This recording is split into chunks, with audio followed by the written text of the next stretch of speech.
Aircraft है, उसका नाम है बोइंग 737। कमर्शियली दो सबसे पॉपुलर कंपनीज हैं दुनिया में, बोइंग और एयरबस। ये अलग अलग साइज के जहाज बनाते हैं। तो बोइंग जो मेरा जहाज है, ये अमेरिकन बेस्ड कंपनी है, और जो मैं उड़ाता हूँ उसकी कैपेसिटी अराउंड 200 पीपल है, 200 लोगों को करते हैं, तो इसे मिड रेंज कहते हैं। ये अगर आप देखेंगे इंडिया में तो स्पाइस जेट के पास है यही एयरक्राफ्ट। दूसरा है Airbus. Airbus same configuration, same size, सब कुछ सेम है, पर ये कंपनी फ्रांस की है। ये जो कंपनी है, इसके जहाज जो हैं ये हैं आपके पास इंडिया में इंडिगो के पास, विस्तारा के पास, इन सब के पास ये वाले हैं। यही कंपनी बड़ा जहाज भी बनाती है। तो बड़ा जहाज जिसे कहते हैं जैसे 777, ये बड़े वाले जहाज हैं जो 13-14 घंटे उड़ते हैं। यहाँ से अगर आपको कनाडा जाना है, अमेरिका जाना है, तो वो 777 यूज होते हैं। हमारे जो जहाज हैं 200 सीटर वाले 737, वो यहाँ से ज़्यादा 5 या 6 घंटे की दूरी पूरी करते हैं। तो मैं यहाँ से उड़ता हूँ, इंडिया आता हूँ, दिल्ली आता हूँ, बॉम्बे, बैंकॉक तक जाते हैं। रशिया में काफ़ी डेस्टिनेशंस करता हूँ। इस साइड पे मिडल ईस्ट में, ईस्टर्न यूरोप, तो मिडल ईस्ट में आपको इराक, ईरान, आपका साउथ में अफ्रीका में आ गया थोड़ा सा, हम लोग इजिप्ट तक भी जाते हैं, सुदान, सोमालिया साइड पे भी जाते हैं। तो ये आपका एक सर्कल बनता है कि आपका रेंज क्या है, और वहाँ अकॉर्डिंग टू कंपनी डेस्टिनेशन है। और जिस कंपनी में मैं काम करता हूँ उसमें लगभग 100 नेशनैलिटीज के लोग हैं। तो इसलिए हमारा CRM, ह्यूमन फैक्टर्स, बहुत इंपॉर्टेंट हो जाता है, क्योंकि कौन कहाँ से है। अब कोई इंडिया से है, कोई रशिया से है, कोई अफ्रीका का है, कोई यूके लंदन का है, तो उनकी परवरिश अलग है, उनकी भाषा अलग है, उनका सोचने का तरीका अलग है। तो ये आपस में कैसे काम करता है वो सब हम देखते हैं ह्यूमन फैक्टर्स और CRM में। आप लोगों के मुझे सवाल मिले, बहुत अच्छे सवाल थे, कुछ बहुत ही टेक्निकल भी सवाल थे। बड़ा खुशी हुई कि कुछ ऐसे सवाल थे जो मैं जब फ्लाइंग शुरू की उसके बाद मेरे दिमाग में आए ये वाले सवाल। उससे पहले तो मेरे दिमाग में आए भी नहीं थे ऐसे सवाल। तो बहुत अच्छे अच्छे सवाल हैं। मैंने ट्राई किया है थोड़ा सा एक प्रेजेंटेशन बनाने का, ट्राई करूंगा, क्योंकि मैंने जूम पे कभी प्रेजेंटेशन डाली नहीं है। देखते हैं कि वो कैसे काम करता है। नेहा जी और वेद, whoever will help me out, if they can unmute themselves later, and we will talk about that कि वो कैसे कैसे है। वो मैंने सवालों के बेसिस पे बनाया है थोड़ा सा जानने के लिए, और ये 10-15 मिनट लगाऊंगा, और उसके बाद सिर्फ क्वेश्चन आंसर्स। आपके दिमाग में जैसा क्वेश्चन हो, जो पूछना हो, बिल्कुल मत संकोच कीजिएगा। मैं जिस तरीके से जवाब दे सकता हूँ मैं ट्राई करूंगा, नहीं दे सकता हूँ तो मैं लिख लूंगा और बाद में मैसेज करके कर दूंगा अगर कुछ और पता कराना होगा। तो आपको जैसे जैसे हो आप सब पार्टिसिपेट कीजिएगा। और इस पे अगर आपको कुछ अभी क्वेश्चन हो तो आप नोट कर लीजिएगा, मैं वापस वो स्लाइड्स खोल के फिर से ट्राई करूंगा अगर वो सवाल के जवाब दे सकूं। I'm gonna try to share। आपको नेहा जी मुझे शायद होस्ट बनाना पड़ेगा शेयर करने के लिए। Okay, let me try that.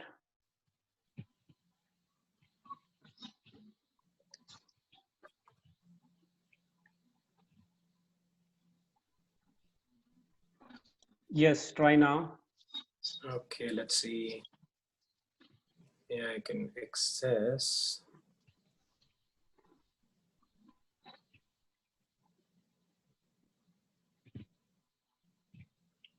Yes, perfect. We can see it. All can see? Okay. ठीक है। So unfortunately with this slide, I have to scroll it. So Ved, if you can just keep yourself unmuted, or Neha, whoever, so that you Okay. can just know that what slide is coming up and what I'm seeing, you guys are seeing the same, अगर आप same चीज देख रहे हैं। Okay. ठीक है। अब जैसे ये गायब हो गई, why did it not come? This is what's the problem.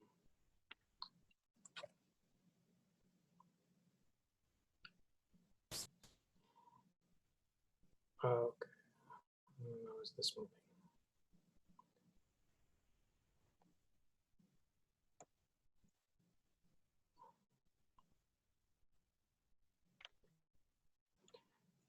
Okay. You can see the cockpit? Yes, we can see.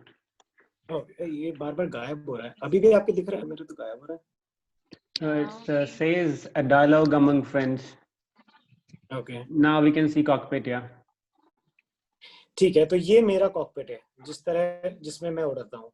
अगर आप लेफ्ट में देखेंगे जहां आपको एक आदमी बैठा हुआ दिख रहा है, so that's the captain seat, that's where I sit. Right side पे बैठता है first officer. I am not going to go into lot of details, but this is interesting. ये मैंने इंटरनेट से ही निकाला है. आपके पास बहुत सारी फोटोग्राफ्स हैं, बहुत से एविएशन एंथुसियास्ट्स हैं जो फोटोज लेते हैं इसकी. This is refreshing again and again for some reason. अगर आप स्क्रीन पे देखेंगे, देयर आर 4 स्क्रीन्स सामने. तो हमारा जहाज उन 4 स्क्रीन से उड़ता है. हम लोग ये स्क्रीन देख के उड़ते हैं. तो captain side which is the left side, उसके सामने आप एक स्टिक और योक देखेंगे, समथिंग टू होल्ड ऑन. इससे हम प्लेन उड़ाते हैं, ऊपर नीचे लेफ्ट राइट थोड़ा सा. उनके सामने जो स्क्रीन है लेफ्ट वाली, जिसपे आपको ब्लू और ब्राउन दिख रहा है, तो वो ब्लू और brown is basically the sky and the ground. इससे हम लोग उड़ाते हैं देखने की. ब्लू मतलब स्काई है, ब्राउन मतलब ग्राउंड है, और आप लेवल पे हैं तो मतलब आप सीधा चल रहे हैं. दिस इज कॉल्ड PFD, मतलब प्राइमरी फ्लाइट डिस्प्ले. कि हमारा जो एयरक्राफ्ट है वो कैसे उड़ रहा है, किस स्पीड पे उड़ रहा है, किस हाइट पे उड़ रहा है, वो सब इस पे दिखता है. हम ऊपर जा रहे हैं, नीचे जा रहे हैं, वो सब उस पे दिखता है. और राइट साइड पे जो स्क्रीन है उसे कहते हैं ND, नेविगेशनल डिस्प्ले. ये जो है इसके बेसिस पे हमारा मैप चलता है. जैसे आप लोग GPS यूज करते हैं, गूगल मैप की आया हमारे एयरक्राफ्ट से ही है. पहले ये गूगल मैप्स और ये GPS सब एयरक्राफ्ट में यूज होते हैं पिछले 30-40 साल से. ये बाद में कमर्शियली आपके फोन वगैरह पे जो आपने यूज करते हैं, ये चीज सब एयरक्राफ्ट से आई है. तो हम इसको देख के उड़ते हैं. इस पे हमारा पूरा मैप बनता है. तो जब हम एयरक्राफ्ट में जाते हैं, और से मुझे दुबई से दिल्ली जाना है, तो हम लोग नीचे पैर के पास राइट साइड पे एक छोटा सा कंप्यूटर होता है, उसमें हम सारी इंफॉर्मेशन फीड करते हैं और वो पूरा मैप बनाते हैं. और फिर वो मैप जो हम फॉलो करके फ्लाई करते हैं. अगर आप पैर के पास राइट साइड पे नीचे हमारे रेडियोज होते हैं. हर चीज डबल या ट्रिपल होती है एयरक्राफ्ट में बैकअप के लिए. हम एक यूज करते हैं, पर डबल या ट्रिपल हमेशा बैकअप में यूज होता है. तो ऐसे ही हमारे पास नीचे रेडियोज होते हैं जिससे हम हमेशा जमीन से बात कर रहे होते हैं. कोई ना कोई रेडार जमीन पे पायलट से हमेशा बात कर रहा होता है कंटिन्यूसली, कि आप सही जा रहे हो, नहीं जा रहे हो. उनके पास भी ऐसा ही एक रेडार स्क्रीन होता है, वो हमें देख सकते हैं कि हम सही रास्ते पे हैं कि नहीं, हमारी हाइट सही है कि नहीं, हमारा स्पीड सही है कि नहीं. और अकॉर्डिंगली बाकी जो जहाज हैं आगे पीछे, वो उनकी इंफॉर्मेशन भी देते रहते हैं कि आपके अपोजिट में ट्रैफिक जा रहा है, आपके लेफ्ट से जाएगा, आपके राइट से जाएगा. उसके बेसिस पे वो लैंडिंग सीक्वेंस बताते हैं, आप कब टेक ऑफ कर सकते हैं, आप कब लैंडिंग कर सकते हैं. अगर आप देखेंगे लेफ्ट साइड पे कैप्टन के सामने एक नीचे उतरा हुआ हड है, मतलब एक ट्रांसपेरेंट सा शीशा सा लगा हुआ है. ऐसा लगेगा जैसे एक चौकोर सा रेक्टेंगल शीशा है. ये मूवीज में भी अगर आप देखते होंगे, नाइट विजन जैसा होता है, इसे हड कहते हैं, हेड्स अप डिस्प्ले. तो ये हम यूज करते हैं जब हम low visibility take off landing करते हैं. जब दिल्ली में जनवरी में फॉग होता है बहुत, या फिर बहुत तेज बारिश हो रही होती है और हमें कुछ नहीं दिख रहा होता, तो हम ये यूज करके टेक ऑफ और लैंडिंग करते हैं. इससे हमें और प्रिसिशन मिलती है कि कैसे करना है. हमारे ऑफ कोर्स इंजन्स हैं. अगर आप बिल्कुल दोनों पायलट्स के बीच में जो एरिया होता है, वहां आप देखेंगे तो 2 सफेद रंग के लीवर, ये हमारा थ्रस्ट है, इससे हमारे इंजन्स चलते हैं. हमारे पास 2 इंजन है लेफ्ट और राइट में. फिर से एक जहाज एक इंजन पे उड़ सकता है बड़ी आराम से, पर जैसे कहा कि हमेशा 2 चीजें होती हैं, तो हमारे पास दोनों इंजन हमेशा रनिंग होते हैं, कि अगर कभी एक इंजन में गड़बड़ हो जाए तो हम लोग दूसरे पे भी उड़ा सकते हैं. इतने स्ट्रॉन्ग इंजन होते हैं एयरक्राफ्ट के अंदर. पैरों में हमारे पास रडर कहते हैं, रडर पेडल्स. इसी में हमारा ब्रेक भी होता है, जो ब्रेक जमीन पे चलता है सिर्फ. तो जब हम टैक्सी कर रहे हैं, जैसे हमने कहीं पार्क किया है, फिर आप उसे बाहर निकाल के जब तक हमें रनवे पे ले जाना होता है, तो वहां ले जाके ब्रेक लगानी होती है, नॉर्मल जैसे गाड़ी में ब्रेक लगती है। और बाकी जहाज का लेफ्ट राइट भी हमारे इस रडर की तरह होता है। जैसे आपने कभी नाव चलाई हो, तो उसमें जैसे रडर होता है पानी में घुसा हुआ, वैसे ये हवा का रडर है, तो हम हवा से करते हैं। तो ये मैंने आपको एक थोड़ा सा बेसिक दे दिया कॉकपिट का कैसे लगता है। बहुत सारे बटन्स हैं, बहुत सारी चीजें हैं। अगर आप सर के ऊपर देखेंगे हमारे, तो हर तरीके का बटन है वहां। कुछ 99-100 बटन्स हमारे ऊपर सर पे होते हैं। उससे हमारा फ्यूल होता है, इंजन्स का यूज होता है, प्रेशराइजेशन होती है, इंजन स्टार्ट करने के लिए कितना तेल डालना है, क्या है, स्टार्टर साइकिल्स होते हैं, इलेक्ट्रिकल्स का सारा होता है, कौन सा इलेक्ट्रिकल्स कहाँ से यूज होता है, हाइड्रोलिक्स होता है क्योंकि हाइड्रोलिक प्रेशर यूज होता है जगह जगह। उन सब के बटन्स और हमारे उनकी रीडिंग्स हमारे सर के ऊपर है। तो ये तो मैंने आपको थोड़ा सा एक कॉकपिट का बता दिया कि बेसिक ये काम है। अच्छा, कॉकपिट में 2 लोग होते हैं पर काम दोनों का होता है, क्योंकि इतने सारे काम होते हैं कॉकपिट में कि जब एक उड़ा रहा होता है तो दूसरा नीचे बात कर रहा होता है या फिर इन इंस्ट्रूमेंट्स को देख रहा होता है कि सही जा रहा है कि नहीं। उसे हम कहते हैं पायलट फ्लाइंग, पायलट मॉनिटरिंग। दोनों में से कभी भी कोई भी हो सकता है। तो जैसे यहाँ से दिल्ली की मैंने उड़ान भरी तो मैं पायलट फ्लाइंग हो गया, तो मैं जहाज को उड़ाऊंगा और दूसरा मेरा जो साथी है को पायलट, वो जमीन से बात करेगा और वो इंस्ट्रूमेंट्स देखेगा कि मैं सही उड़ा रहा हूँ कि नहीं उड़ा रहा हूँ। तो लैंडिंग गियर जिसे कहते हैं, व्हील्स को ऊपर नीचे करना, फ्लैप्स लेना, फ्यूल चेक्स करना, ये सब वो करेगा। फिर हमने वही जहाज जब हम वापस लाते हैं दिल्ली दुबई, तो वो फाल फ्लाइंग हो जाता है, फिर वो जहाज उड़ाता है और मैं बाकी काम करता हूँ, क्योंकि ऐसे ही 2 में डिवाइड होता है काम। कैप्टन हमेशा एक ही होता है कि अगर कुछ खराबी हो जाए या कोई इमरजेंसी हो जाए, so there has to be only one leader so that everyone listens to the leader. तो उस टाइम पे that's why you have a captain who is the one who is more experienced, is the one who will take in command. तो अगर वो उड़ा रहे हैं मैं उड़ा रहा हूँ, फर्क नहीं पड़ता। जैसे ही कोई इमरजेंसी होगी, आई विल टेक ओवर बिना कुछ कहे। I will become the one who will be flying the aircraft and I'll be taking the decisions. So this is the way the cockpit basic functions. Details questions will come later. I'll just go to the next slide. I would just like to confirm, Neha ji, I'm audible. It's okay. आवाज Yes, ठीक है? sir. Yes, you are audible. Audible and picture is also clear. ठीक है। मैं आपको एक next picture दिखाता हूँ। किसी ने पूछा था कि एयरक्राफ्ट पे फोर्सेस क्या होते हैं, तो आपको बेसिकली मैंने नासा की साइट से ले लिया क्योंकि सबसे आसान वे था बताने के लिए टेक्निकल टर्म्स के बगैर। ये 4 फोर्सेस होते हैं हमारे एयरक्राफ्ट पे, जिसकी वजह से प्लेन उड़ता है। आपका लिफ्ट है, आप नीचे देखेंगे, अगर फिर वेट है, ये अपोजिट फोर्सेस हैं, ये थ्रस्ट है और एक ड्रैग है। आपका thrust is which is produced by the engines। हम आगे बढ़ने के लिए इंजन चाहिए, वो आगे थ्रस्ट पहुंचाता है, और उसके अपोजिट होता है हमारा ड्रैग।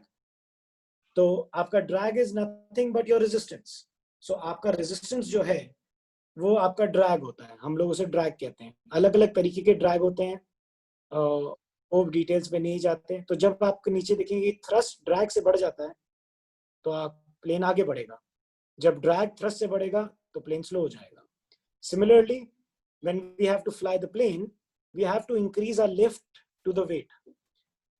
So weight हमारे एयरक्राफ्ट में कितनी चीजों का हो गए, पैसेंजर्स का, फ्यूल का, बैग्स का, कार्गो का, इतने सारे वेट्स होते हैं एक एयरक्राफ्ट में, और हर एयरक्राफ्ट का एक वेट लिमिटेशन होता है। तो इसलिए हम उसे भगाते हैं रनवे पे to generate that kind of lift, और जैसे ही वो लिफ्ट हमारी वेट से ऊपर हो जाती है, एयरक्राफ्ट उड़ना शुरू हो जाता है। I am not getting into the details abhi of how the plane flies based on wings. हमारा जहाज उड़ता है विंग्स की वजह से, जो आप स्कूल में बर्नौलीज थ्योरम पढ़ेंगे सीनियर होके, वो that is the basic principle of the aircraft flying. Wings का जो क्रॉस सेक्शन होता है उसका जो ऊपर का हिस्सा है वो बड़ा है और नीचे छोटा है. तो बर्नौलीज थ्योरम के हिसाब से हम लोग विंग्स के ऊपर प्रेशर कम हो जाता है, नीचे से प्रेशर बढ़ता है जैसे जैसे वेलोसिटी इंक्रीज होती है. और जब इतना प्रेशर कम हो जाता है ऊपर कि नीचे का जो प्रेशर है विंग्स के नीचे से वो जहाज को उठा देगा, और वही है जो जहाज को ऊपर रखता है. so, इसलिए कंटिन्यूसली जहाज हमेशा मूव करना पड़ता है. जहाज के not be set not in motion और can not be paused in air. वो हेलीकॉप्टर का प्रिंसिपल है, वो हम अलग से बात करेंगे. तो इसलिए आपको अगर बड़ा जहाज दिखता है आसमान में, कभी ऐसा लगता है कि जैसे वो खड़ा है. वो खड़ा नहीं है, वो उड़ रहा है, पर वो एक बड़ा जहाज है या छोटा जहाज है जो बहुत दूर है, इसलिए ऐसा लगता है. But an aircraft can not stand. इसलिए जब हम होल्डिंग भी करते हैं, हम गोल गोल रेस हॉर्स के शेप में होल्डिंग करते हैं किसी फील्ड के ऊपर लैंडिंग से पहले, और हम स्पीड में ही टेक ऑफ करते हैं और स्पीड में ही लैंडिंग करते हैं. तो you want me to hold on this slide or shall I just move on to the next one? I think we can move to next one. ठीक है. Don't worry, आप please अपने question याद रखिएगा. I'll open it again and then we can discuss it. Oh, for me this is refreshing. ये हो नहीं रहा. वेद मुझे प्लीज बता दीजिएगा तीसरी स्लाइड दिखे. Though it's nothing now, it's just data. किसने पूछा था पायलट्स कैसे होते हैं? तो हमारे दो तरीके के पायलट्स हैं वर्ल्ड में, कमर्शियल एंड मिलिट्री. तो मैं जो हूँ वो कमर्शियल है. दोनों का बनने का तरीका अलग अलग है. उनकी डिटेल्स में हम बाद में आएंगे. इन केस दोनों का ways when I will go into a live session. Commercial में किस तरीके के पायलट्स होते हैं, कैसे कैसे काम बनते हैं कमर्शियल पायलट्स में? एयरलाइन पायलट जैसे मैं हूँ. फिर होते हैं प्योर कार्गो पायलट्स. आपका फेडेक्स हो गया, ब्लू डार्ट हो गया. ये अलग एक कैटेगरी है पायलट्स की. ये लोग एयरलाइंस में नहीं आते. ये लोग कस्टमर से रिलेट नहीं करते, कमर्शियल से पैसेंजर से डील नहीं करते. प्राइवेट एयरक्राफ्ट पायलट, लोगों के पास अपने प्राइवेट एयरक्राफ्ट होते हैं, कंपनीज के पास होते हैं, रिलायंस, रेलीगेयर, वो सब होते हैं. कुछ लोग कुछ सीनियर हो जाते हैं, वो फ्रीलांसर पायलट्स बन जाते हैं, मतलब on call.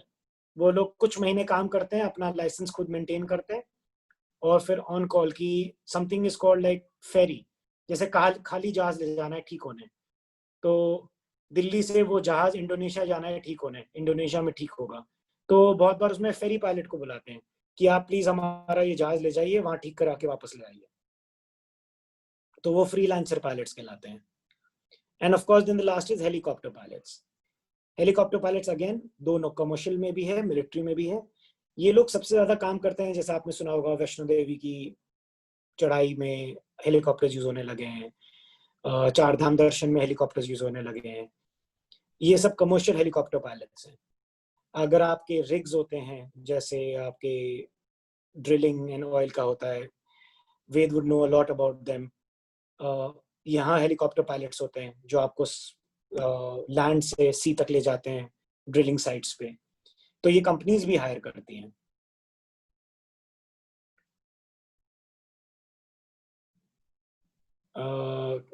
Someone asked a question, I will come to that. Military pilots, जब आप मिलिट्री में जाते हैं आपके पास सबसे बड़ा फाइटर जेट्स होते हैं. That is one of the most smartest pilots which we have. आपने अभी न्यूज़ देख ही रहे होंगे, रफाल्स आ गए हैं, उसके अलग ट्रेनिंग हुई होगी. ये फाइटर जेट्स वाले, सुखोईज, मिग्स, ये सब फाइटर जेट्स वाले पायलट्स हैं. सिमिलरली कार्गो, आपके पास कार्गो वाले पायलट्स हैं, क्योंकि आपको जितनी ट्रांसपोर्टेशन करनी होती है उसके जहाज बहुत बड़े होते हैं. Military cargo pilots are very big. हमारे जहाज से 4-5 गुना बड़े प्लेन उड़ाते हैं वो लोग, जिसमें पूरे पूरे टैंक्स भी जाते हैं. बहुत बार एयरक्राफ्ट के अंदर एयरक्राफ्ट जाता है. मेरा स्क्रीन गायब हो गया फिर से. Then we have search and rescue. Of course you have search and rescue. जैसे आपका कहीं कोई खो गया है, बाढ़ आ गई है, उसमें आपके हेलीकॉप्टर पायलट्स की जरूरत है, वो आते हैं. With my screen has gone blank. Are you seeing any screen? Yeah, we can see this types of pilot and this commercial pilot. Okay. For some reason, my screen just disappeared. Is this And PDF? You can share me on WhatsApp. I can share from here, and you can explain. अच्छा. No, it's not PDF. Unfortunately, I made it on Keynote क्योंकि मेरे पास iPad ही था अभी available. मेरा laptop Okay, खराब. okay. तो and I'm not used Keynote. This is the first time मैंने Keynote use किया है. PPT होता था, would have been better. But PPT access मिल नहीं रहा था. Okay. But it's okay. It's nothing much. It's just 3 more slides, and then we'll get into a discussion. I'm sure सबको questions ज़्यादा interesting लगेंगे. Okay. Same way, helicopter transport, search and rescue. I think so. Neha ma'am ने पूछा था. This was the question I was really happy about क्योंकि balanced airfield was a very tough question क्योंकि ये मैं जब pilot बना commercial तो मुझे balanced airfield का concept समझ में आया. इसलिए मैं डिटेल में अभी नहीं जाऊंगा. मे बी लेटर डिपेंडिंग आपका इंटरेस्ट तो मैं आपको समझाऊंगा. There's something called ASDR and TODR. Acceleration stop distance required and takeoff distance required.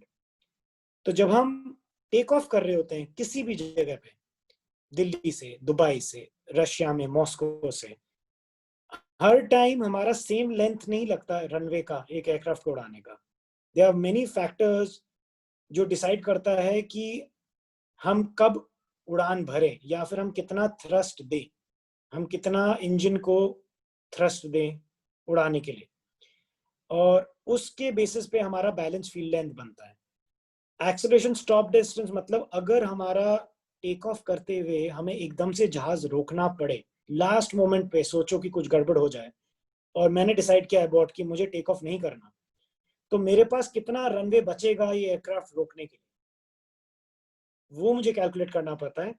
And minimum distance मुझे कितना चाहिए कि ये टेक ऑफ अगर कुछ नहीं हुआ तो मैं इस टेक ऑफ कर लूँ इसको, उसे टेक ऑफ डिस्टेंस रिक्वायर्ड कहते हैं. और उन दोनों को मिला के जब हम दोनों वो बैलेंस कर लेते हैं तो वो हो जाता है ASDR इक्वल टू TODR. यही इक्वेशन हमारी यूज होती है.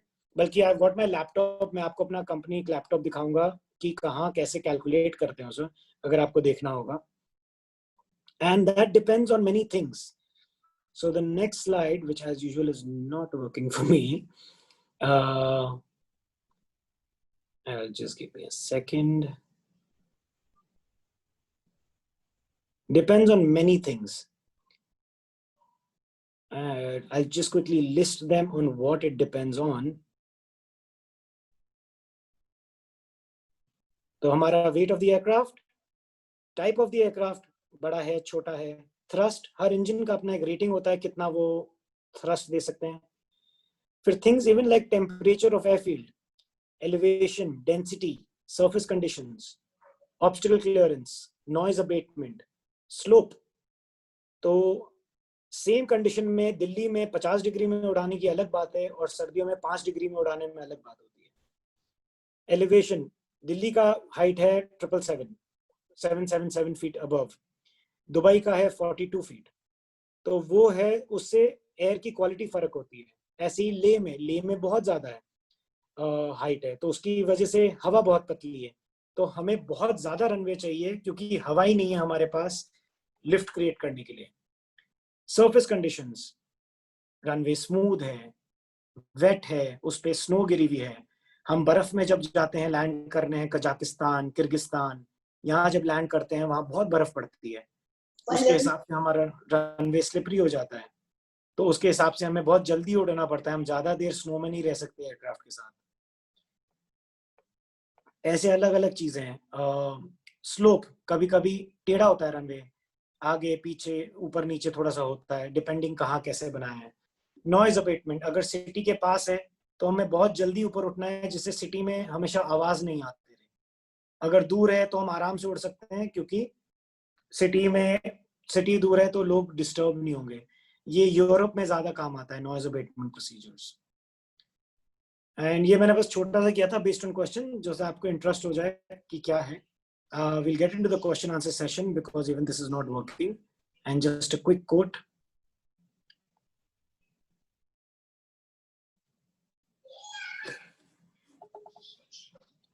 So that was a quick presentation from my side. I'm just going to remove this now. And how you want to carry out the question sessions, I'm totally available.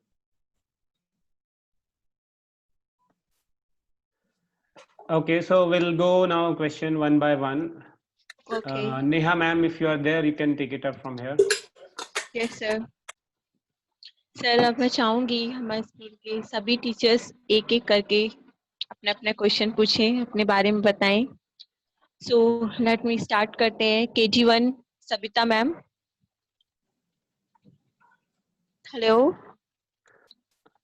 Ma'am, I think Sabita. जिसने question already दिया हुआ है pony का नाम call कीजिए, otherwise okay.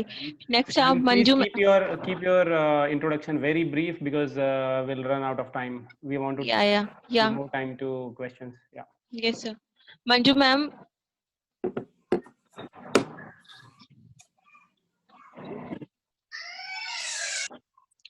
Manju ma'am.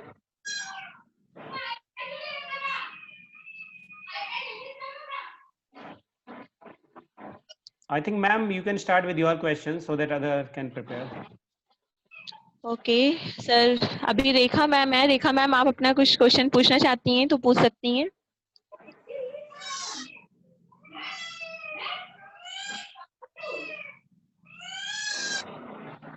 Okay मैं start करती हूँ. हाँ जी बताइए.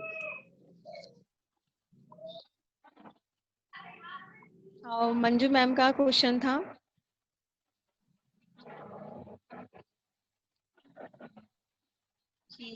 once a minute. How much fuel does aeroplane use? Okay. Aeroplane again it depends कि आप कौन सा एयरक्राफ्ट यूज कर रहे हैं. तो मैं स्पेसिफिकली डिटेल्स में जाऊंगा तो अपने एयरक्राफ्ट पे यूज करूंगा. तो हम लोग टन्स में बात करते हैं. Yes, so sir. We approximately use again phase of flight अलग अलग है. जब हम टेक ऑफ कर रहे होते हैं और जब तक हम क्रूज में आते हैं तब तक हमारा डबल फ्यूल यूज होता है. एंड फिर हम लोग अप्रोक्सीमेटली 2 टन्स पर आवर हम लोग यूज करते हैं फ्यूल. So okay sir. यहाँ से अगर मैं दिल्ली की फ्लाइट लूँ, मैं आपको दिल्ली का इसलिए बोल रहा हूँ क्योंकि सबसे आसान 3.5 आवर्स 4 आवर्स की फ्लाइट हो जाती है बस. हम लोग अप्रोक्सीमेटली 8 to 9 टन्स यूज कर जाते हैं fuel one way. Okay. Next question is, does weight affect flight? Sorry, I didn't understand. What forces act on an aeroplane? Okay, this was exactly as the diagram मैंने इसी के basis पे किया था. So those 4 forces are the one: lift, Yes, sir. drag, thrust, Yeah. and weight. Okay. And next, Pooja ma'am. Pooja ma'am का question है, एक विमान को अधिकतम कितनी ऊंचाई तक उड़ाया जा सकता है? Okay, commercial aircrafts का एक लिमिट होता है 41,000 फीट. Okay. So हमारे कमर्शियल एयरक्राफ्ट जितने हैं, स्पेशली जो पैसेंजर वाले हैं, हम सब around anything between 35 to 41,000 feet है. और जो प्राइवेट जहाज होते हैं, जिनके पर्सनल प्लेन्स जैसे होते हैं, वो एक्चुअली और ऊंचे जाते हैं. वो 45, 50 तक भी जाते हैं. और क्वेश्चन है, विमान में ईंधन के रूप में क्या यूज किया जाता है? दिस इज ऑयल के रूप में. Okay, I got the first part कि ईंधन क्या है.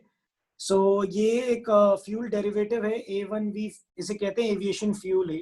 तो आपका नॉर्मल जो फ्रैक्शन में आता है, फ्रैक्टल डिस्टिलेशन में केरोसिन आता है, फिर पेट्रोल आता है, ऐसे ही एक बहुत प्योर फॉर्म है, उसे AV1 कहते हैं, A1 fuel. But it's called A1 aviation fuel, but it's the same derivative, just a purer form. Okay. और क्या एरोप्लेन को उड़ाकर अंतरिक्ष में भी भेजा जा सकता है? नहीं ma'am, not commercial. We can not go beyond our atmospheric conditions. वो एंड नॉट इवन प्राइवेट काफी ऊपर तक जाता है, पर वो एटमॉस्फेयर में, स्ट्रेटोस्फेयर के अंदर ही मैक्सिमम जा सकता है. ओके. अच्छा, एक विमान में कितने लोग सवार हो सकते हैं? मैम, जैसे हमारा एयरक्राफ्ट है, so we have capacity of around 200 people. फिर जो बड़े जहाज हैं 777s, जो अगेन कमर्शियल हैं, जो ज्यादा डिस्टेंस जाते हैं, उनमें 400 से 500 तक लोग भी जाते हैं. ओके.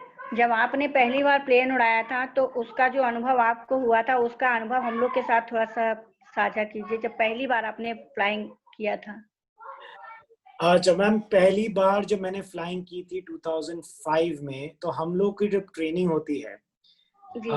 जो आपको लाइसेंस कहते हैं, वो आप करते हैं सिंगल इंजन पे।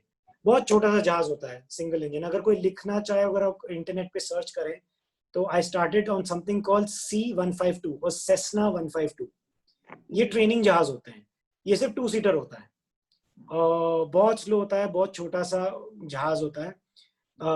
अभी सर्च कीजिएगा, जरूर देखिएगा सेस्ना 152। तो उसमें आगे पंखा होता है, सिंगल एक पंखा होता है सामने, और उसका इंजन भी बहुत छोटा है, गाड़ी जितना इंजन होता है, छोटा सा सामने लगा हुआ। तो फर्स्ट टाइम तो ऑफ कोर्स बहुत ज्यादा अच्छा था, पर अब उस बात को 13 साल हो गए, 13-14 साल, तो बहुत बार याद भी नहीं आता कि कैसा था उस टाइम पे ट्रेनिंग में, क्योंकि उस टाइम पे डर ज्यादा होता है। पहली बार जब उड़ते हैं एक्साइटमेंट होता ही है, पर सबसे अच्छा अनुभव था जब मैंने कमर्शियली अपना पहला जहाज लैंड किया था। पायलट के लिए सबसे प्राउड मोमेंट समहाउ होता है लैंडिंग, क्योंकि लैंडिंग पे बहुत चीजें ना फील होती है कि सबसे टफ पार्ट हमारी पूरे जॉब में होती है लैंडिंग, नॉर्मल डे में। एंड योर लैंडिंग डिसाइड्स कि आपकी फ्लाइट अच्छी गई या नहीं गई। एक दिन लैंडिंग बुरी होती है, ऐसा लगता है यार क्या क्या किया, क्यों किया। और एक दिन जब लैंडिंग अच्छी होती है तो पूरा दिन अच्छा जाता है। तो जब as a student right side पे जब मैं फर्स्ट ऑफिसर था, मैंने पहली बार वो बड़ा सा जहाज 200 पैसेंजर के साथ उड़ाया था और लैंड किया था। मुझे अभी तक याद है, पहला लैंडिंग मैंने अहमदाबाद में किया था। सो अहमदाबाद में जब पहली बार लैंडिंग की थी, एंड जो मेरे इंस्ट्रक्टर थे वो प्रोत्साहन देने के लिए बोला था, you have landed the aircraft for the first time on your own. तो दैट वाज, उस दिन ऐसा लगा हाँ पायलट बन गए। पर अभी भी लैंडिंग में उतनी ही खुशी मिलती है, और जब बुरी लैंडिंग होती है तो उतना ही दुख होता है। और जब आप लोग उड़ान भरते हैं, माने जब एरोप्लेन चलाते हैं, तो उस बीच आपको थकान कब तक, कितने समय तक बिना थकान के आप लोग उड़ा सकते हैं विमान? मैम हमारे अब क्योंकि टाइम इतना बदल गया है, और क्योंकि जहां हम हैं अब विमान का प्रॉब्लम थकान का नहीं है, क्योंकि अब मैनुअल काम इतना नहीं है, अब ऑटो पायलट ज्यादा काम करता है। हम लोग मॉनिटर ज्यादा करते हैं, या फिर हम एयरक्राफ्ट को बताते हैं, बटन्स दबाते हैं, हम उसे बताते हैं कि कैसे उड़ना है, कहाँ जाना है। पर हमारा प्रॉब्लम जहाँ आता है थकान का, वो आता है हमारे टाइमिंग्स बदलते रहते हैं। तो कभी हम लोग रात को 12 बजे टेक ऑफ कर रहे हैं, कभी हम सुबह 4 बजे टेक ऑफ कर रहे हैं, कभी हम लोग यहाँ से ईस्ट जाते हैं या वेस्ट जाते हैं, हम प्राग यूरोप जाते हैं तो हम 4 घंटे पीछे हो जाते हैं। तो हमने रात में टेक ऑफ किया, हम कभी कभी रात में ही पहुंच गए। अब जैसे मेरी अब अगली फ्लाइट ओके है सर, वो, हाँ, तो वो थकान जो है वो ऐसे ओके हमारी आगे पीछे हो जाती है। Okay, sir. Thanks. Next, Sanjay sir.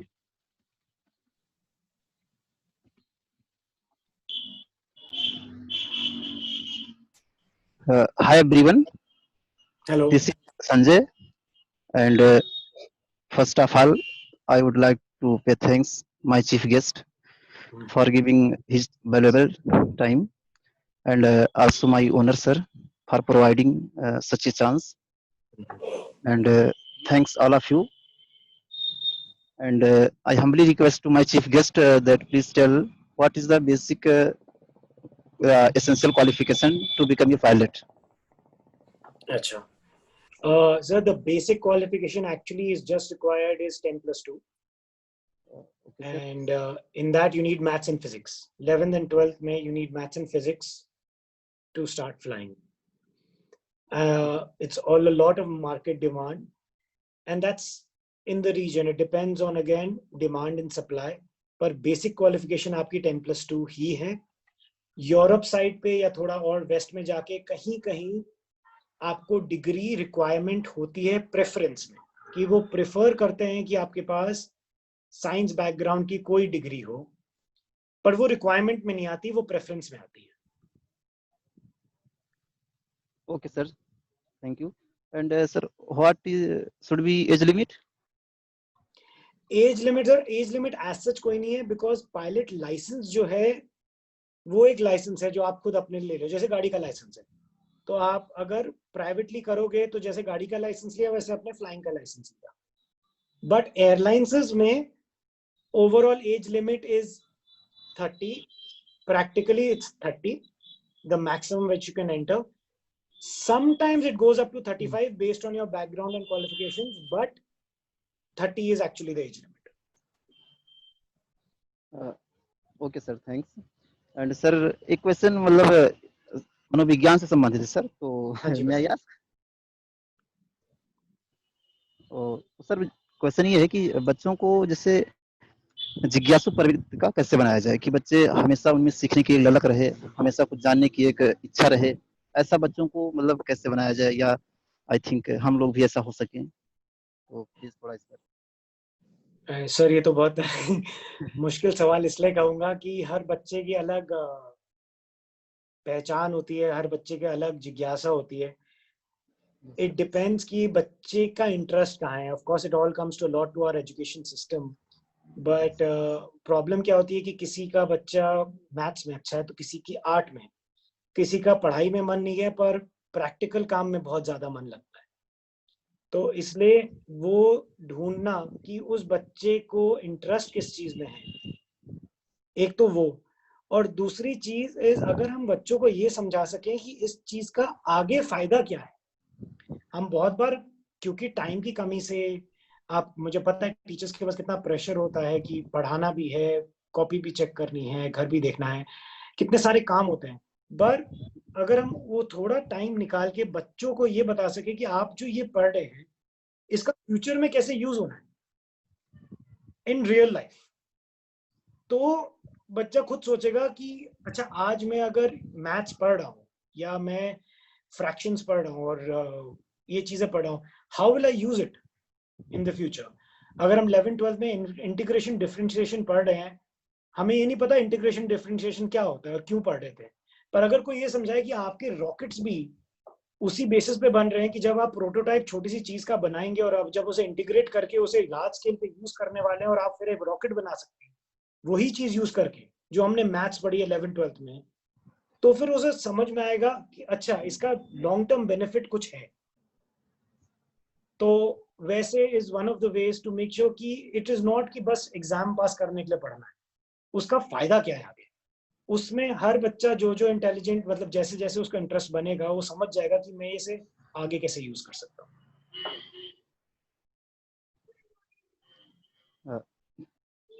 Thank you very much sir, बहुत ही अच्छा बताया सर आपने, बिल्कुल सही बताया कि इंटरेस्ट जब तक हर चीज का एप्लीकेशन अगर बताएंगे बच्चों को हम, थोड़ा इंटरेस्ट बिल्कुल ही जाहिर सी बात है कि बढ़ेगा.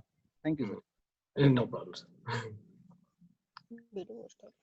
Okay, thanks, sir. Jai or Vijay, sir, please.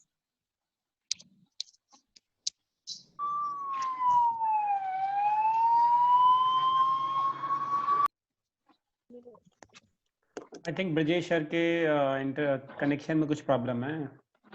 Sir, तो क्वेश्चन मैं पुट कर रही हूँ. And if you can ask students to ask their question, basically, it would be good. Yes, students. Hello, sir. Student हैं. Yes, sir. Yes, sir. बोलिए. आवाज sir रुक के आवाज आ रही है आपकी.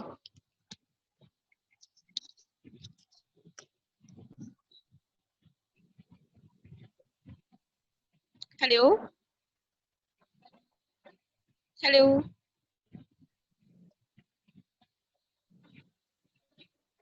हेलो.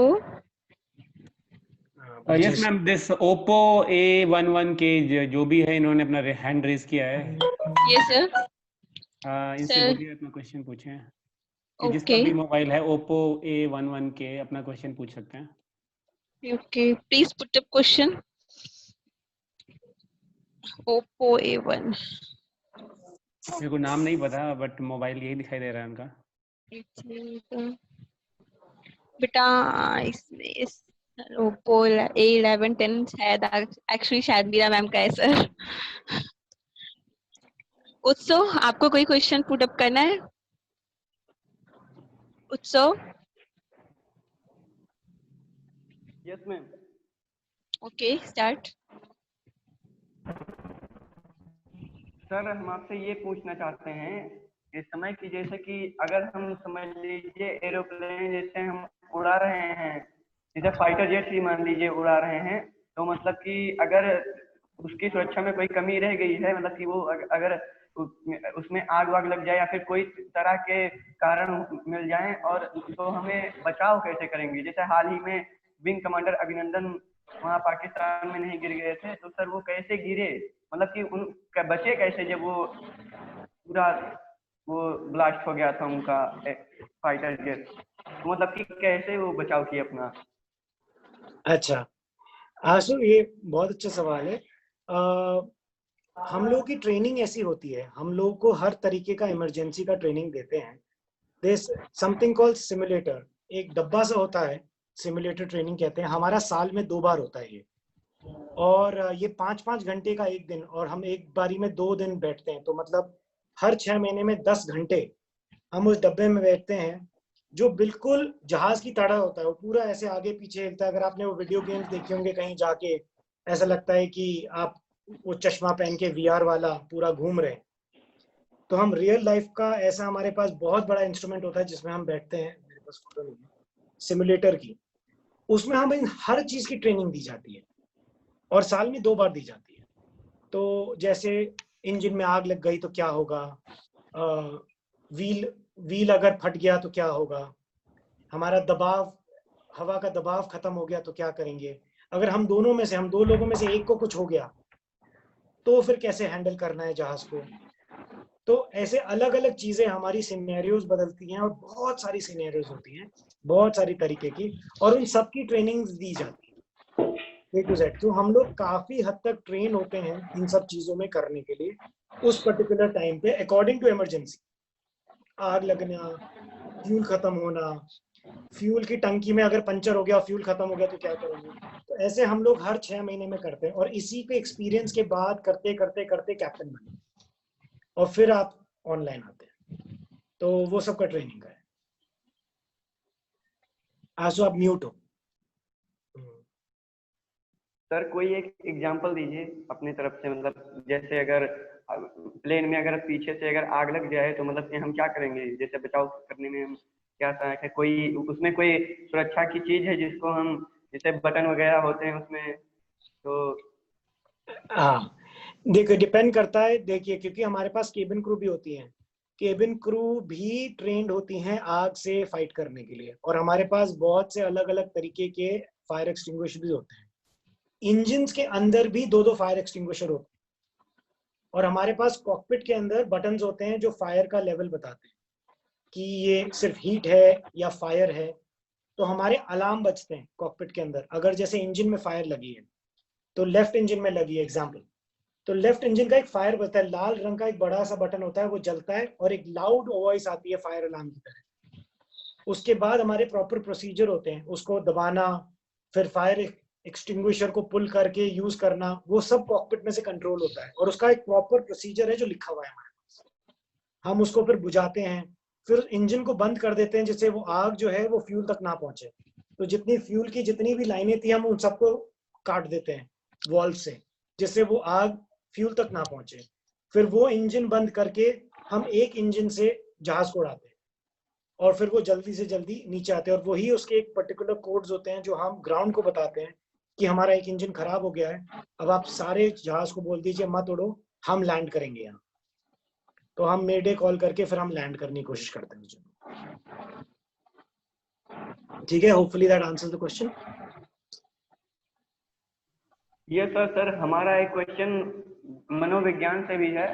हाँ जी। सर मन को केंद्रित कैसे करें एकदम, जैसे बहुत बार मन भटक जाता है ना, जैसे हाँ एग्जाम जी। रहता है तो एग्जाम में प्रेशर रहता है, तो हमको दिखाई देता है कि कल एग्जाम है तो हमको आज पढ़ाई करनी है इतने से इतने बजे तक।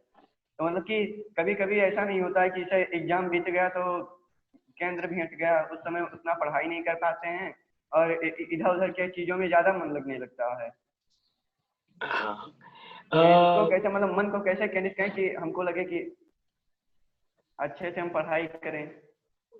हाँ जी, ये बहुत अच्छा सवाल है, और ये सही बताएं तो ये सबका ही प्रॉब्लम है, और किसी भी उम्र में का नहीं है कि सिर्फ आपके साथ है या बच्चों के साथ है, ये बड़ों के साथ भी है। हम भी पढ़ते हैं, अभी भी पढ़ते हैं, मन भटकता है क्योंकि काम बढ़ गए हैं। सबसे बड़ी बात है इसकी फियर। आपको थोड़ा सा डरना नहीं है, एग्जाम है, बस एग्जाम है, कोई नहीं। और दूसरा है टाइम मैनेजमेंट। अगर आप स्टार्टिंग से थोड़ा कवर करेंगे तो एंडिंग में वो इकट्ठा करना नहीं पड़ेगा, क्योंकि ब्रेन जो है, ब्रेन का प्रॉब्लम क्या आता है कि हमारी शॉर्ट टर्म मेमोरी तो अच्छी है, लॉन्ग टर्म मेमोरी के लिए आपको रिवीजन करना पड़ता है, क्योंकि हमारा ब्रेन बहुत जल्दी जल्दी भूल रहा है। जो आपको 24 घंटे में याद है, फिर वो 7 दिन में 50% हो जाता है और उसके बाद नियरली खत्म हो जाता है। तो उस ग्राफ को मेंटेन करने के लिए आपको रोज वही चीज रिपीट करनी पड़ेगी, जिससे आपका जो ग्राफ है वो ऊपर रहे, और 3 या 4 बारी के बाद वो आपके दिमाग में रह जाएगा। शायद आपको एकदम से याद नहीं रहे उसी टाइम पे, पर जब आप उसे 1-2 महीने बाद भी पढ़ेंगे, वो एकदम से आपको वापस आ जाएगा, आपको मेहनत नहीं करनी पड़ेगी उस टाइम पे। तो प्रॉब्लम कहाँ आती है कि जब हम डर जाते हैं एग्जाम से पहले और हम सब कुछ इकट्ठा करके एक ही दिन में पढ़ने की कोशिश करते हैं, उसमें फिर मन भटकता है, क्योंकि माइंड गिव अप करना शुरू कर देता है कि ये मेरे बस की बात नहीं है, मैं और नहीं कर सकता, ये मेरे बस की बात नहीं है, ये बहुत ज्यादा है। पर वही चीज अगर हम पूरे साल धीरे धीरे करते रहेंगे तो एग्जाम के टाइम पे एक आपका स्ट्रेस कम होगा। आपकी परफॉर्मेंस जो है सबसे कम तब होती है जब आप स्ट्रेस होते हैं।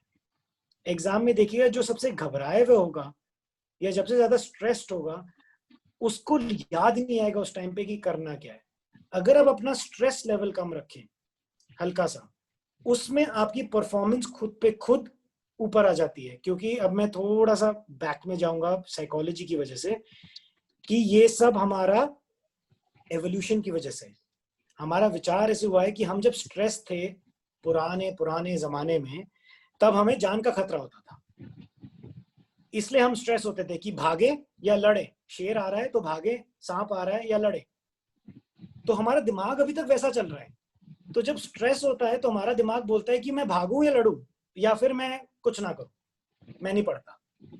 पर जैसे ही आप स्ट्रेस कम करेंगे, क्योंकि हमें अब जान का खतरा नहीं है, पर ब्रेन को हमेशा स्ट्रेस में ऐसा लगता है, तो वो आप कम करेंगे अगर स्ट्रेस, तो आपका ब्रेन नॉर्मल चलना शुरू हो जाएगा कि चलो खतरा नहीं है कोई, तो चलो चलते हैं। और दूसरी मैं आई विल एड इट, क्योंकि ये बहुत ज्यादा लोगों को हेल्प करेगा। किसी ने व्हाट्सएप पे भी क्वेश्चन पूछा था डिसीजन मेकिंग में, कि जब भी आप कंफ्यूज्ड हो, what is decision making? Decision making is nothing but cause and effect, risk, reward. There are only 2 terminologies जब आप यूज करें थे डिसीजन मेकिंग अपने माइंड, कि आज मैं अगर पढ़ूं तो मेरा रिस्क क्या है? मेरा रिस्क है कि मैं खेलने नहीं जा सकता, मैं टीवी नहीं देख सकता, मैं फ्रेंड्स से नहीं मिल सकता। पर रिवॉर्ड क्या है? मेरे नंबर अच्छे आएंगे या मेरा एग्जाम अच्छा जाएगा। और ये आप हर चीज में यूज करते हैं, सिर्फ एग्जाम को छोड़ दीजिए। आज अगर आप रिस्क भी ले रहे हैं कि आज मैं रोटी खाऊं या चाउमीन खाऊं, अब आपका रिस्क क्या है कि बाहर के चाउमीन से मेरा पेट खराब हो सकता है, क्या मैं ये रिस्क लेने को तैयार हूं? हाँ ठीक है, मुझे अपनी जीभ के लिए रिस्क लेना तैयार है, the reward is bigger than the risk, तो आप वो रिस्क ले लेंगे। अगर आपका रिवॉर्ड रिस्क के बराबर नहीं आ रहा तो आप वो रिस्क नहीं लेंगे। तो आप जैसे कूदते हैं नदी में, आप नदी में कूद रहे हैं, नदी का बहाव नहीं है तेज, आपका रिवॉर्ड है, आपको एक अच्छा सा स्विम मिलेगा, आपको मजा आएगा दोस्तों के साथ, आपका रिवॉर्ड ज्यादा है, तो आप वो रिस्क ले लेंगे। पर अगर बाढ़ आई हुई है और वो नदी बहुत तेज बह रही है, तो आपको मजा कितना आएगा पर रिस्क कितना बड़ा है? क्या वो reward is enough for the risk? तो आप वो रिस्क नहीं लेंगे। तो आप ट्राई कीजिए, जब भी आप डिसीजन मेकिंग में प्रॉब्लम में आ रहे हैं, specially students, whenever you think you are stuck कि मैं ये करूं या मैं वो करूं, मुझे पढ़ाई करनी चाहिए या मुझे खेलने जाना चाहिए, मुझे आज प्रैक्टिकली मैथ्स पढ़ना चाहिए या इंग्लिश पढ़नी चाहिए, आप रिस्क और रिवॉर्ड यूज कीजिए।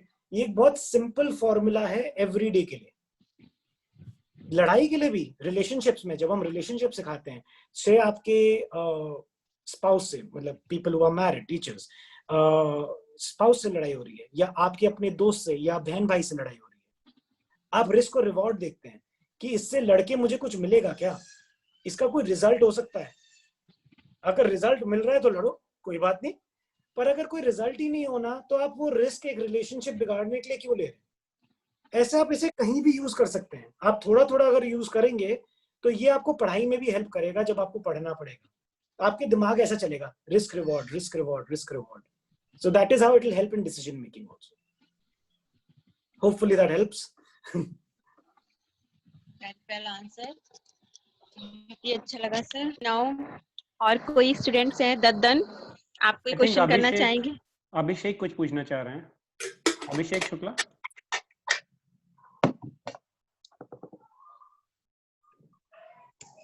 Good morning, sir. Good morning, Abhishek. Good evening बेटा. गुड आफ्टरनून बोलना है.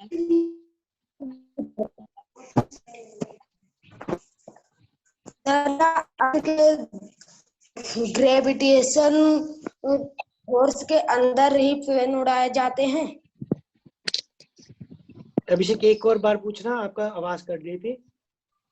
सर, क्या अर्थ के ग्रेविटेशनल फोर्स के अंदर ही प्लेन उड़ाए जाते हैं? हाँ बेटा, अभी प्लेन जो है सारे ग्रेविटेशनल फोर्स के अंदर ही उड़ाए जाते हैं, क्योंकि ग्रेविटी के बाहर जैसे ही वो निकल नहीं सकता ना, एस्केप वेलोसिटी चाहिए आपको रॉकेट्स की तरह, तो इसलिए वो रॉकेट्स ही होते हैं जो ग्रेविटेशनल फोर्स के बाहर निकल जाते हैं, पर प्लेन सारे अंदर ही स्ट्रेटोस्फीयर के अंदर उड़ाए जाते हैं.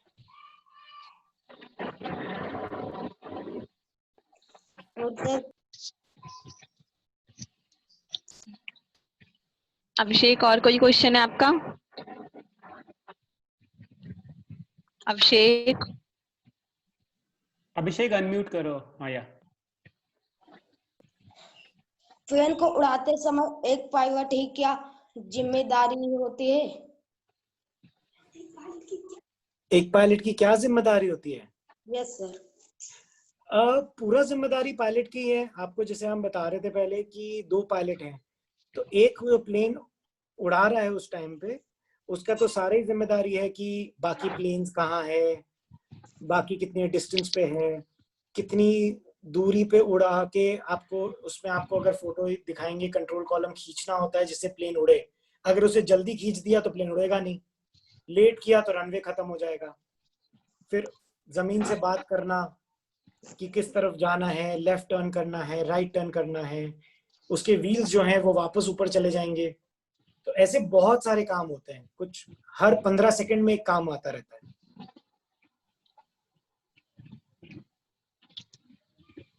Thank you sir.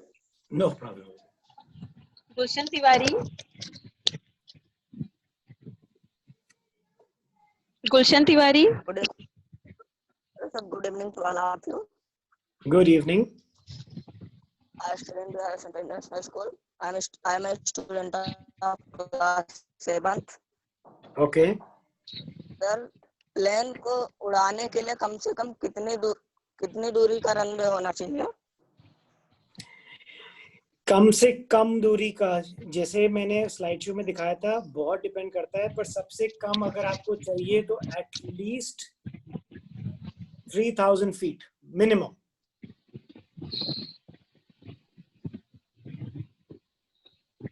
तो 3300 फीट एटलीस्ट 1 किलोमीटर का तो रनवे मिनिमम होना चाहिए. बाकी हमें कभी कभी 2 किलोमीटर तक की भी जरूरत पड़ जाती है.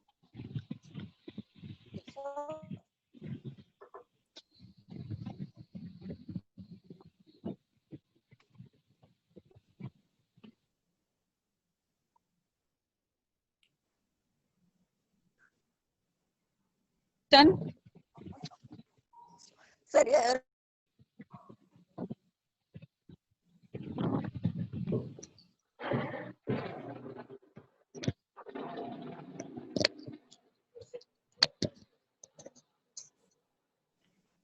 हेलो. हाँ गुलशन, एनी अदर क्वेश्चन? सर, ये जो एरोप्लेन होता है उड़ता कैसे है? जैसे हेलीकॉप्टर में तो पंखे लगे होते हैं, तो लगे भी नहीं होते. हाँ बेटा, हाँ. 7th में मैम बर्नौलीज थ्योरम तो अभी आई नहीं होगी. आपको एक्चुअली मैं आपको बना के दिखा देता हूँ, मेरे पास पेपर पेन नहीं है. Give me a second.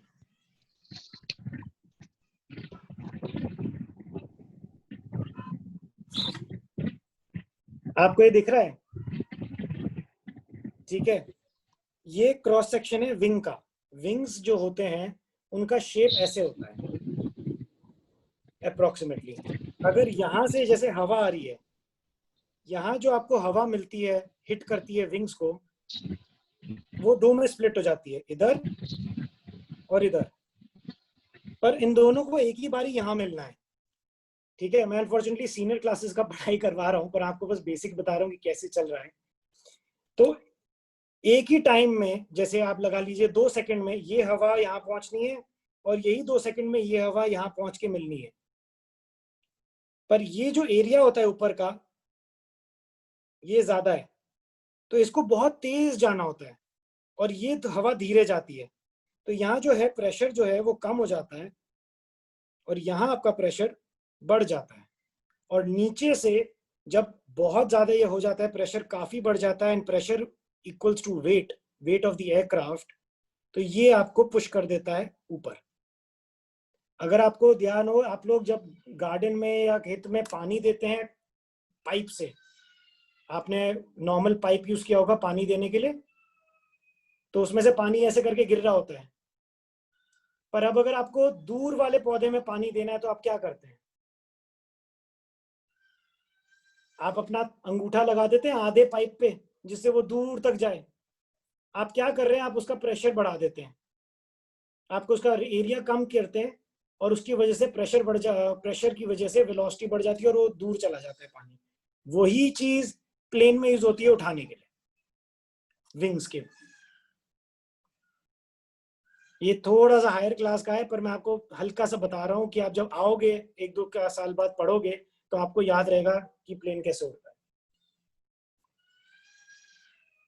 ठीक है,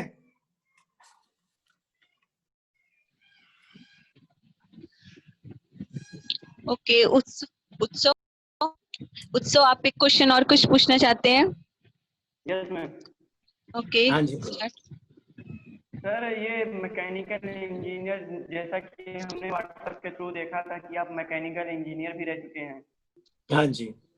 तो सर उसमें मैकेनिकल इंजीनियर में मतलब शुरुआत से अंत तक क्या आप उसका प्रोसीजर बताएंगे कि मतलब कैसे बना जाता है, उसमें क्या क्या बनने को मिलता है, क्या दिमाग में होता है, डिजाइन कैसे किया जाता है? मैकेनिकल इंजीनियरिंग का फ्लाइंग से तो रिलेटेड नहीं है क्योंकि वो रिक्वायरमेंट नहीं है। मैं क्योंकि इंजीनियरिंग करना चाहता था और इसलिए हमने मैकेनिकल, क्योंकि वो बेसिक इंजीनियरिंग है।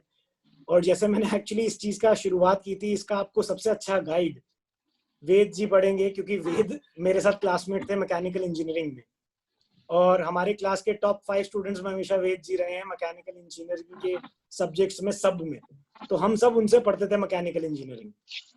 हम सब स्टूडेंट्स थे जो हमें बैठ के पढ़ाते थे क्लास के बाद कि मैं पढ़ाता हूँ, क्योंकि वेद को पढ़ाना बहुत अच्छा आता है। तो actually I will take a 2 minutes break and Ved, if you can explain, and I'll involve you in this. Okay, thank you. उत्सव, जैसा कि मैंने आपको शायद पहले भी कोशिश की हो एक्सप्लेन करने की, और क्योंकि यहाँ पर बहुत सारे लोग हैं तो मैं एक बार फिर प्रयास करूँगा। मैकेनिकल इंजीनियरिंग या कोई भी इंजीनियरिंग हो, बहुत सारी स्ट्रीम्स हैं आजकल और बढ़ती जा रही हैं। हमारे टाइम में शायद मैकाट्रॉनिक्स नहीं होती थी, अगर given chance we would have taken mechatronics instead of mechanical. तो कोई भी इंजीनियरिंग करनी हो आपको तो बेसिक रिक्वायरमेंट है, आपको 10+2 करना पड़ेगा। 10+2 में इनिशियल ईयर्स में कुछ समय पहले तक, अभी एग्जैक्टली मेरे को देखना पड़ेगा कि 50% मार्क्स होने चाहिए। 50% से कम हो तो बहुत सारे टेस्ट के लिए आप एलिजिबल नहीं होगे। उसके बाद हर एक बहुत सारे तरह के इंजीनियरिंग कॉलेज होते हैं जो अपना अलग अलग तरीके से टेस्ट लेते हैं, और सबका एक जो कॉमन सब्जेक्ट्स होते हैं जिनके ऊपर टेस्ट होता है वो फिजिक्स, केमिस्ट्री और मैथ्स होते हैं। सो बेसिकली इन तीनों से रिलेटेड एक टेस्ट होगा। जैसे आप यूपी में रहते हो तो यूपीटीयू का टेस्ट दे सकते हो, और ऐसे ही हरियाणा में नीट का टेस्ट होता है, दिल्ली में अलग टेस्ट होता है, फिर आईआईटी के लिए आपका जेई का टेस्ट होता है, ज्वाइंट एंट्रेंस एग्जामिनेशन। तो ऐसे बहुत सारे और पूरे नेशनल लेवल पे IEEE का टेस्ट होता है।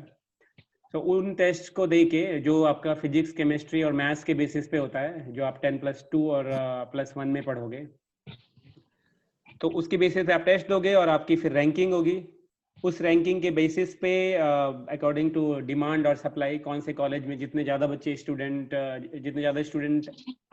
एडमिशन लेना चाहते हैं, उस हिसाब से आपकी रैंक को इवेल्युएट किया जाएगा। फॉर एग्जांपल कि एक छोटा सा एग्जांपल दूंगा कि आप मान के चलिए कि आईआईटी दिल्ली इंडिया का बेस्ट कॉलेज है और उसके अंदर मैकेनिकल इंजीनियर फॉर एग्जांपल आपको लेनी है और उसके अंदर लेट्स से 60 बच्चे पढ़ सकते हैं, ठीक है। और जो पहले सभी लोग मैकेनिकल इंजीनियरिंग लेना चाहते हैं, एक एजम्पशन पकड़ो इसके अंदर।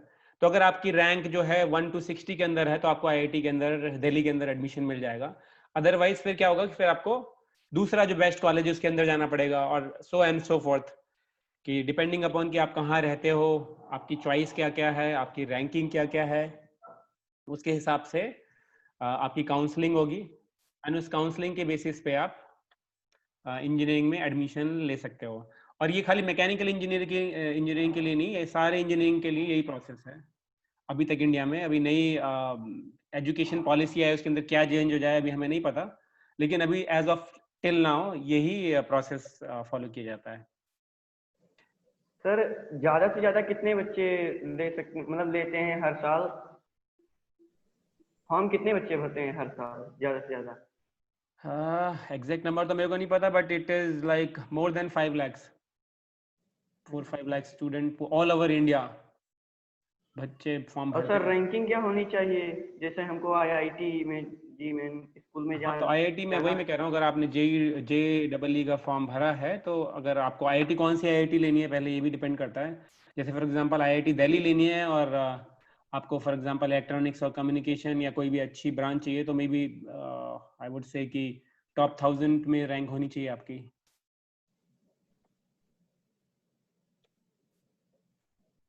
मैं और रिक्वेस्ट करूंगा बाकी स्टूडेंट से भी, अगर कोई फ्लाइंग रिलेटेड क्वेश्चन पूछना चाहे तो पूछिए, क्योंकि ये क्वेश्चन मैं बाद में भी आंसर कर सकता हूँ जब सौरभ जी नहीं है यहाँ पर। नहीं, I will actually add on to that, क्योंकि थोड़ा सा इंजीनियरिंग का भी ये है एंट्रेंस एंड ऑल दैट। जैसे मैं और वेद दोनों ही प्राइवेट स्कूल उसमें गवर्नमेंट कॉलेज से नहीं है, तो इंजीनियरिंग बाकी भी होती है। और जैसे वेद ने कहा कि 5 लाख भरते हैं, अप्रोक्सीमेटली 2 लाख इंजीनियर बनते हैं। बट गवर्नमेंट इंस्टीट्यूट्स के लिए जब आप एंट्रेंस वगैरह देते हैं तो रैंक के हिसाब से आपको सिर्फ ब्रांच मिलती है, कि जैसे आपको आईआईटी दिल्ली में ही जाना है तो आपको 1000 जैसे चाहिए, क्योंकि वो उनके 1000 बच्चे लेते होंगे। पर अगर आप 2000 या 3000 में आए तो आप आईआईटी बॉम्बे जाएंगे, आप आईआईटी खड़गपुर जाएंगे, आप आईआईटी गुवाहाटी जाएंगे। फिर आपके रीजनल स्टेट वाले एग्जाम्स होते हैं, आप एंट्रेंस देते हैं तो आप रीजनल ही जाएंगे। तो ऐसे करके आपके अलग अलग होते हैं। दोनों में फ्लाइंग के हिसाब से भी आप देखिए तो अलग अलग स्कूल्स होते हैं, अलग अलग जगह होती है। Engineering is not required for flying, अगर फ्लाइंग रिलेटेड है, पर इंजीनियरिंग का वेट ज्यादा बताएंगे। I missed out on one thing जो मैं before anyone asked is, pilot बनने के लिए आपके पास इंडिया में एक गवर्नमेंट कॉलेज है, इंदिरा गांधी राष्ट्रीय उड़ान अकेडमी रायबरेली। उसमें भी एंट्रेंस होता है, आप उसका एंट्रेंस देंगे। उधर कोटास भी हैं, उधर फीस भी बहुत कम है। ये है कमर्शियल पायलट के लिए खाली, पर वो जॉब गारंटीज नहीं देते। बहुत अच्छा स्कोप। अब जो मैं सबके लिए कहता हूँ इज आप डिफेंस का जरूर ट्राई कीजिए। सेम 10+2 के बाद एनडीए दीजिए। एनडीए में आप अगेन फर्स्ट प्रेफरेंस फ्लाइंग डाल सकते हैं। You want to go into the air force.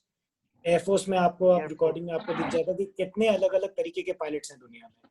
तो आप एयरफोर्स में फाइटर पायलट भी बन सकते हैं, कार्गो वाले, ट्रांसपोर्ट वाले, अकॉर्डिंग टू योर कैपेबिलिटी। अगर आप एयरफोर्स में घुसे तो आप एनडीए के बाद उसमें जा सकते हैं। तो जस्ट इन केस अगर कोई इंटरेस्टेड है तो defence is a very very good way of getting into air force and flying a plane. और एल्स नेवी, मेरी वाइफ नेवी में काम करती थी, वो भी इंजीनियर है, हमारे कॉलेज की है। वो आईटी सेक्टर में थी, पर वो नेवी के साथ उन्होंने थोड़ा सा काम किया था। नेवी बहुत अच्छा है, इंडियन नेवी में जाइए, आर्मी में जाइए। आर्मी में भी एक ब्रांच है फ्लाइंग की, तो एनडीए के बाद आप 10+2 के बाद वहां भी कर सकते हैं। तो एनडीए में हमारा भाई इंडियन आर्मी के लिए ज्यादा मेहनत कर रहा है। बहुत अच्छी बात है। सर हमारा जो बड़े भाई नहीं है आदर्श, वही कर रहे हैं। बट सर हमारे अभी दिमाग में एक क्वेश्चन आया है सर, इसको फ्लाइंग को लेकर, कि मतलब कि जब उसका इतना भार होता है, जैसे कि कोई भी अगर हेलीकॉप्टर या फिर कोई भी चीज है, तो उसमें सर व्हील्स लगे होते हैं, तो वो व्हील्स फटते क्यों नहीं है सर? तो इतना क्या- भार होता है उन सबका, क्या भार लगे कितना होते होता हैं? है सर? व्हील उसका जो व्हील वेट होता पहिए। है, व्हील्स, ओके ओके ओके। हाँ, तो वो नहीं, व्हील्स वो फटते क्यों नहीं? वो स्पेशल टायर्स होते हैं हर एयरक्राफ्ट के हिसाब से और वेट के हिसाब से। जैसे हमारा एयरक्राफ्ट का वेट इज 70 टन्स, तो 70 टन्स का है, पर हमारे पास 6 व्हील्स हैं। So we have got 4 big wheels, और एक व्हील के बराबर मतलब आप देख लिए कि मतलब यहाँ तक का फुट, 2 मीटर तक का नहीं, 1 मीटर तक का व्हील होता है एक। तो इतना बड़ा ट्रक टायर से भी बड़ा का व्हील्स होते हैं ऐसे, और वो स्पेशल नाइट्रोजन से भरे जाते हैं। उनका मटेरियल बहुत अलग होता है, 12 प्लाई 16 प्लाईज का व्हील होता है कि वो उससे 2 गुना या 3 गुना वेट भी ले सकता है। और अगर एक फट जाए, जो कभी कभी होता भी है 1 in a million, पर हमारे पास 6 हैं, तो वो सब डिस्ट्रीब्यूट कर देता है वेट सब में। तो अगर एक भी फट जाए तब भी एयरक्राफ्ट को फर्क नहीं पड़ता। और उस पे हर लैंडिंग के बाद इंजीनियर चेक करता है कि पूरा व्हील, हर चीज चेक होती है हर लैंडिंग के बाद। तो अगर वो घिसना शुरू हो गया है या उसके प्लाइज हैं, तो तभी की तभी व्हील बदल दिया जाता है कि जिससे वो फट ना पाए। ठीक है, thank you sir. No sir thanks. और किसी को कोई क्वेश्चन पूछना है? अगर नहीं पूछना है तो हम इस मीटिंग को यहीं पे क्लोज करते हैं। एंड सबसे पहले बहुत thanks to captain Saurabh Kumar ji, जो यहाँ पर आए और लोगों को बहुत कुछ सीखने को मिला। सबका आंसर भी उन्हें मिल गया है। Thank you very much for having me. आगे भी थैंक्स अगर एवरीवन। लास्ट So स्लाइड में बोलना before all चाहूंगी। disconnect, मैं just I would like to thank Mr. Saurav, and this is not end of the meeting. What I would say कि अगर आपके दिमाग में अभी भी कोई क्वेश्चन आता है, कोई मीटिंग के क्वेश्चन बाद भी आता है आता है, तो हम लोगों के पास एक ऐसी प्रिविलेज है, हम सौरभ जी के पास कभी भी पहुंच सकते हैं। आप उनको क्वेश्चन आप व्हाट्सएप पे हमें भेज दीजिए, हम सौरभ जी तक पहुंचा देंगे, और वो कन्वीनियंटली उनका जब भी उनके पास टाइम होगा वो उसका आंसर करेंगे। बट एक ही चीज है, सौरभ जी को पकड़ना बहुत मुश्किल है, बिकॉज इनका टाइम बहुत बिजी है आज, क्योंकि यहाँ पर ईद की छुट्टी है, और इस टाइम फ्लाइट्स का थोड़ा सा टेक ऑफ कम कर रही हैं, फ्लाइट्स कम उड़ रही हैं, तो इसलिए हमें इनका समय मिल पाया। और बहुत अच्छा लगा सौरभ जी आप यहाँ पर आए। और ऑल स्टूडेंट्स, ऑल टीचर्स, कभी भी कैसा भी किसी तरह के क्वेश्चन आपके दिमाग में आए फ्लाइंग सिक को लेके, कभी भी हेजिटेट मत कीजिए, आप व्हाट्सएप पे क्वेश्चन दीजिए, मैं आपका क्वेश्चन जरूर सौरभ जी तक पहुंचाऊंगा, और वहां से आंसर भी जरूर आएगा। डेफिनेटली। तो सौरभ, कुछ आप बोलना चाहेंगे डिपार्टिंग वर्ड्स? नहीं, डेफिनेटली वेरी इंजॉयबल। एक दो बच्चे अगर by chance may be out of shyness या भी नहीं पूछ पाए, छोटे बच्चे, या नहीं समझ में आया, प्लीज आप जरूर व्हाट्सएप के थ्रू पूछिए। आई वुड लव कि बच्चे अपने आप क्वेश्चंस भी पूछें जो क्यूरियोसिटीज हो, and whatever I can I'll help. There is a particular book which I had kept on the side जिससे मैंने पढ़ाई की थी। ये with is available in a book called English Bookstore. This is a pure aviation bookshop in Delhi in CP. इसमें सिर्फ aviation related किताबें मिलती हैं, और एक पर्टिकुलर किताब है जिससे मैं तब से पढ़ते हुए आया, और अभी मुझे 1-2 एग्जाम देना है आगे बाहर जाके, क्योंकि हमें बहुत एग्जाम्स देने होते हैं। नॉर्मली हम लोग एज पायलट्स 6 एग्जाम्स देते हैं per year. We are tested 6 times in a year every year to maintain our license and to fly. तो एक बार पायलट बन गए इसका ये मतलब नहीं कि काम खत्म। हमारे सिमुलेटर्स होते हैं, लाइन चेक्स होते हैं, रिटन एग्जाम होते हैं, मेडिकल होता है, एवरी ईयर होता है। तो उसकी भी हमें कंटिन्यूसली पढ़ाई करते रहनी पड़ती है बीच बीच में। उसमें एक किताब, I will send you the name, I have it here, if you can keep 1 copy on your library, because it's an expensive book but it's a colored book. It has everything. क्योंकि किसी ने question पूछा था तो मैं जवाब नहीं दे पाया, मुझे अब याद आया कि सब्जेक्ट्स क्या क्या आते हैं। तो I'll just quickly tell you, 4 subjects main होते हैं। नेविगेशन कि कैसे प्लेन उड़ता है, फिजिक्स का पार्ट, मीटियोरोलॉजी, वेदर, हम लोग वेदर बहुत पढ़ाई करते हैं, कहाँ बारिश होगी, कहाँ स्नो होगा, स्नो में क्या होगा, टोर्नेडो कैसे आता है, बाढ़ कैसे आती है, कोल्ड फ्रंट्स, और ये सब इन चीज किताबों में है। And radios, we talk about radios, कैसे रेडियो चलता है, कैसे एक दूसरे से बात करते हैं, जीपीएस कैसे चलता है। तो ये सब छोटा बहुत लेमन टर्म में इस किताब में कलरफुली दे रखा है। क्यूरियोसिटी के लिए can be put in a library, you know, for anyone who wants to just refer to something and then ask questions, and that's it. And anytime I'm available anytime. अगर next month भी कोई अगर meeting करनी हो तब भी, अगर flying नहीं शुरू हुई ठीक से, और वरना I'm available on WhatsApp. Thank you very much for having me. Sir आप अपना व्हाट्सएप नंबर दे सकते हैं? वेद आप मेरे थ्रू रहे तो बेटर रहेगा, because I can collect the question. हो सकता है सिमिलर क्वेश्चन बहुत सारे हैं, और रादर देन कि एक एक क्वेश्चन सौरभ जी के पास जाए, हम लोग कंपाइल करके और फिर सौरभ जी के साथ एक साथ बैठे, और मे बी हम भविष्य में एक मीटिंग और कर सकते हैं। Yes. तो मे बी आफ्टर 1 month और 1.5 month, जब भी मे बी तब तक स्कूल भी स्टार्ट हो जाए, तो आप लोग अगर विद्यालय में रहेंगे तो सिग्नल भी अच्छा आएगा और ज़्यादा अच्छे से बात हो पाएगी। ये सर यहाँ पर सर सिग्नल रहता है काफी अच्छा। हाँ। घर पर सर अच्छे से तो सौरभ, मिस्टर उत्सव जी जो हैं वो अपने घर से चल के स्कूल के अंदर आए ताकि सिग्नल आए और वो बात कर सकें। Very nice. Very good, sir. So thank you everyone.